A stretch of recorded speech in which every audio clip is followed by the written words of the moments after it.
নমস্কার, আমার হেসেল থেকে আমি সঙ্গীতা চক্রবর্তী। কে কেমন আছো? নিশ্চয়ই তোমরা ভালো আছো। আমি ভালো নেই। আমার শাশুড়ি মা চলে গেছেন ইহলোক ত্যাগ করে পরলোকে।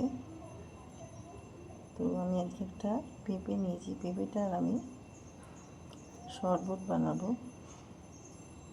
পেঁপেটা কেটে ছিলে নেব, তারপরে একটা শরবত বানাবো। দেখো, পেঁপে কেটেছি। পেঁপে কুচি করে কেটে এর মধ্যে আমি দেবো দই। দিয়েছি পরিমাণ বুঝে দইটা দিয়েছি। এবার দেবো সন্দক লবণ, 1 চামচ মতো সন্দক লবণ দিলাম। দেবো চিনি অল্প করে, খুব বেশি দেবো না। এর মধ্যে দেখো কিছু খেজুর দিয়ে দিলাম মিষ্টির জন্য। অল্প একটু জল দিয়ে দেবো,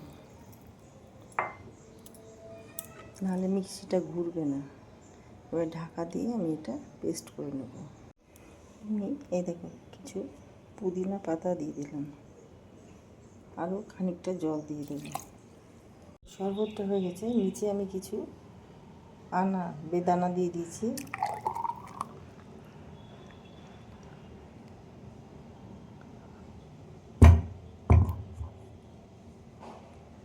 উপর থেকে আরও একটু বেদানা দিয়ে দেবো। কিছু পেস্তা দিয়ে দিলাম।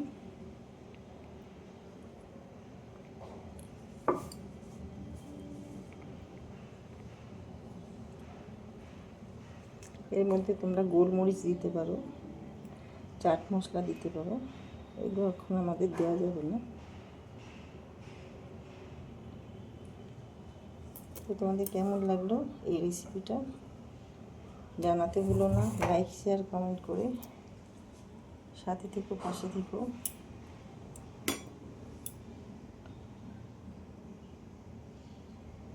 ভালো লাগলে লাইক, শেয়ার, কমেন্ট করে সাথে থেকো, পাশে থেকো। আর আমার পেজটাকে সাবস্ক্রাইব করে দিও। এখন আমাদের খুব সময়টা খুব খারাপ পরিস্থিতি, যার জন্য রান্না করতে পারছি না, রান্না করাও যাবে না। তো ভিডিওটা এখানেই শেষ করলাম। Thank you.